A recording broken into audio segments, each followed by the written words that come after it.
घर और किचन के काम तो हम सब लोग ही करते हैं, लेकिन अगर कुछ टिप्स एंड ट्रिक्स को लगा लिया जाए, उनको यूज़ किया जाए, तो वो काम ज़्यादा अच्छे तरीके से हो जाते हैं और ज़्यादा इजीली हो जाते हैं।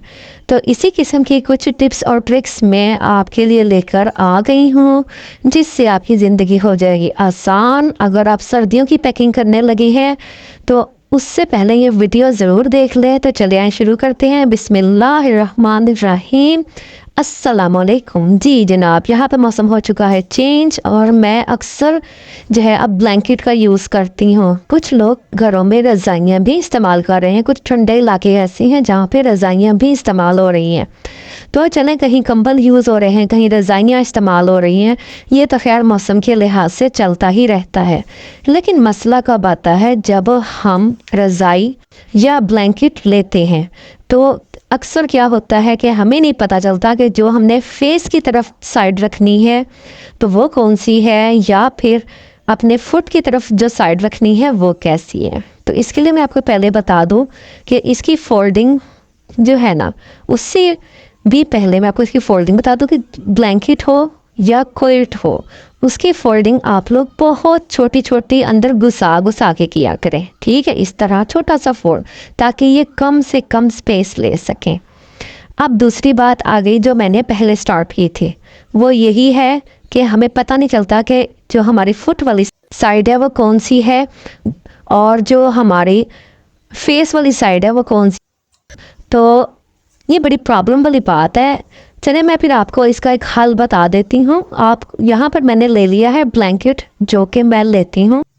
ओके जी, यहाँ पे मैंने ले लिया है सुई धागा, और सुई में जो अपने कलर यूज़ करना है ना धागे का, वो कोई सा भी कलर यूज़ कर सकते हैं। ज़रूरी नहीं कि मैचिंग, बल्कि आप मैचिंग ना ही लें तो वो ज़्यादा बेहतर है, इसलिए कि हमें ताकि धागा जो है वो नज़र आ सके। अब यहाँ पर आपने 2-3 टांके लगा लेने हैं और उन टांकों को थोड़ा सा, धागे को थोड़ा सा छोड़ देना है, या फिर टांका इतना बड़ा बड़ा लगाना है कि वो आपको नज़र आ सके।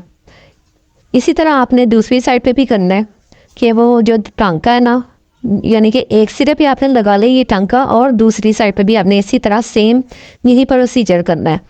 अब इसका बेनिफिट क्या होगा कि हम एक तरफ टांका लगाएंगे और दूसरी तरफ टांका लगाएंगे। ये देखें, ये दूसरी साइड है। अब बिल्कुल सेम इसी तरह जो एक कॉर्नर पकड़ा ना, अब दूसरे कॉर्नर को पकड़ के यहाँ पर आप टांका लगा दें सुई से, और कलर आपने दूसरा लेना है ताकि आपको नज़र आ सके कि ये दूसरा कलर है। तो फिर अब आपने ये टांका लगाने के बाद आपको फ़ायदा ये होगा दोनों साइडों पे कि जब आप कॉर्नर पकड़ेंगे ना दोनों, तो आपको पता चल जाएगा कि ये मेरी हेड वाली साइड है, सर वाली साइड है। बस दो साइडों पे लगा लें आप, दूसरी साइड पे लगाने की ज़रूरत नहीं। अब आप जब भी ब्लैंकेट आपके हाथ में आएगा तो आपको फ़ौरन से पता चल जाएगा कि ये जो फेस वाली साइड है वो मैंने वहाँ पे टांका लगाया हुआ है, या आपने जो भी साइड रखनी है तो वो आपकी एक किस्म की निशानी बन जाएगी, और आपको पता चल जाएगा फ़ौरन से कि ये मेरे फुट वाली साइड है या फेस वाली साइड है। तो होपफुली आपको ये टिप अच्छी लगी होगी। अब जो मेरी सेकंड टिप है वो सुई धागे को लेकर है, जो कि एक गलत तरीका है। इस तरह बिल्कुल भी नहीं करना चाहिए, बल्कि मैं आपको बताती हूँ। बल्कि सुई धागा मैंने लिया है, अक्सर सुई को हम टेढ़ा करके लगाते थे, वो हम जहाँ हम पकड़ते हैं ना उसे, तो वो हमारे हाथों में चुभती है। तो हमने सुई को हमेशा लंबाई में, या फिर वो जो गत्ता सा लगाता है ना उसके अंदर घुसा के तो फिर हमने लगाना होता। ईजीली ये ना चले जाएंगे अंदर। अब जब कभी क्या होगा, हम मशीन में से सुई धागा निकालेंगे तो हमारे हाथों को नहीं चुभेगा, और ये आपका प्रॉब्लम भी मैंने सॉल्व कर दिया। और जब भी आप हमेशा रखें तो इसी तरह रहें। चलिए मैं ये बता दूँ आपको, अब ये दोनों साइड पे मैंने यहाँ टांके लगा दूँ। अब आपको पता चल जाएगा कि किस तरह जो है ना वो ब्लैंकेट हमारी हाँ अपर साइड है और कौन सी लोअर साइड है। ठीक है, ओके जी। मेरी नेक्स्ट टिप ये है कि अक्सर जो नलकी है ना वो उलझ जाती हैं, इनके धागे जो होते हैं वो उलझ जाते हैं। तो उसके धागे उलझे ना, तो उसके लिए हम कटर की हेल्प से हमने एक कट लगा ली ना ऊपर वाले गत्ते की तरफ, और इसके जो सिरे को है ना उसमें हमने अटैच कर देना है। अटैच करके आप उसको उसकी जो मशीन की पॉकेट है उसमें रख दें। अगर आप ये नहीं कर सकते तो फिर एक और आपके पास है, मैं वो जो है वो मेथड बता देती हूँ। एक और तरीका भी हो सकता है कि यहाँ पर हमने ले लेनी है एक टेप। तो टेप का सिरा निकाल के, जिस तरह बाहर वालों ने पैकिंग की हुई होती है ना, की हुई होती हैं। जब हम बाज़ार से नलकी वगैरह लेकर आते हैं तो वो फिर जो टेप होगी ना वो इसके साथ हम चिपका देंगे उसकी, बल्कि रैपिंग कर देंगे इसके साथ, ये इस तरह कुछ। तो ये रैपिंग हो जाएगी तो जो धागा होगा वो उसके साथ चिपक जाएगा और बाकी नलकियों के साथ उलझेगा नहीं। बस आप दोनों मेथड आप चल गए। वैसे तो ये मैं बता चुकी हूँ पहले, जो पुराने देखने वाले हैं उनको पता होगा, लेकिन जो न्यू है ना तो वो उनके लिए मैं दोबारा मैंने कहा बता दूँ। अब यहाँ पे टेप को भी बता देती हूँ। मेरे जैसे जिनके नेल्स छोटे होते हैं तो टेप को बार बार ढूंढे, इस तरह ही नहीं रख लेना चाहिए, बल्कि थोड़ा सा ना इसको फोल्ड कर देना चाहिए सिरा। तो कोई वैसे चूड़ी वगैरह भी रख सकते हैं, कोई आप इसमें कोई ऐसा धागा वगैरह भी लगा सकते हैं जिसकी वजह से ना ये टेप खोलने में आसानी होगी और ये नेक्स्ट टाइम आपको ये प्रॉब्लम नहीं होगी। अच्छा जी, अब बढ़ते हैं नेक्स्ट स्टेप की तरफ। मेक श्योर आप लोगों ने ना सर्दियों की पैकिंग स्टार्ट कर दी होगी, ये सर्दियों के कपड़े रख रहे होंगे, नहीं रखे तो थोड़े बहुत रखे होंगे। तो मेरी तरफ से ये सजेशन है कि एक कैप नीचे ही रहने दें, जो बेकार है तो वो ले लें। तो ये देखें हमने इसको क्या करना है, इस्त्री को ना कवर कर देना है। मैंने पहले भी बताया था, एक डिटेल से मैंने वीडियो बनाई हुई इस्त्री को, सब वो आप नीचे लिंक में जाएंगे ना तो देख सकते हैं वीडियो में इस्त्री बनी हुई है उस थंबनेल के ऊपर, तो वो मैंने काफ़ी डिटेल से बताई हुई है। लेकिन अगर कवर करना है तो इसको कैप के साथ इजीली ना कवर किया जा सकता है, और उसके साथ आप कोई काज वगैरह लगा दें या फिर इस तरह की सेफ्टी पिन लगा दें तो ये आपकी बिल्कुल पैक हो जाएगी। कोई डस्ट कोई वो मतलब इसमें जो मौसमी असरात हैं ना वो असरअंदाज नहीं होंगे। होपफुली आपको वीडियो अच्छी लगी। जब अच्छी लगा करें ना तो वीडियो को लाइक ज़रूर किया करें। तो अब आपको मैं बताती हूँ एक बहुत अच्छा सा हैक, और अब ये आप देख रहे हैं यहाँ पर मैं कुछ पुराने पीस लिए हुए हैं। ये मेरी एक ओल्ड किस्म की बेडशीट थी जो कि मैं अब यूज़ नहीं करती थी। या तो मैं उन कपड़ों के जो है ना वो सफाई वाले कपड़े बना लेती हूँ, डस्टिंग वगैरह करनी हो या किचन में यूज़ करना हो।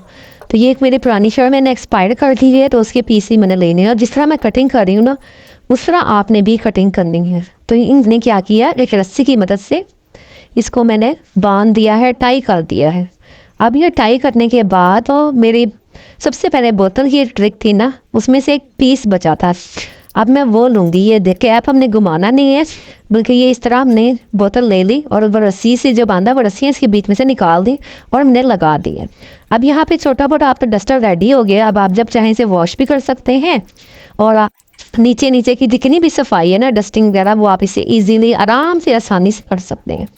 और फिर इसके एक और मेथड है मेरे पास कि अगर आपने जैसे जाले साफ़ करने हैं, आपने क्या कहते हैं जहाँ पे हमारा हाथ नहीं जा सकता वहाँ की सफाई करनी है, तो ये मैं वो भी आपको मेथड बता देती हूँ कि यहाँ पर मैंने ये जितने ही से फालतू थे वो मैंने कट कर दी। अब यहाँ पे मैंने ले ली है स्टिक प्लास्टिक की, रूम में थोड़ा सा निशान कट लगा देंगे ताकि ये पाइप के अंदर जो पाइप है ना वो इस बोतल के अंदर चला जाए। और इसको मज़ीद मजबूत करने के लिए हमने एक काम और करना है।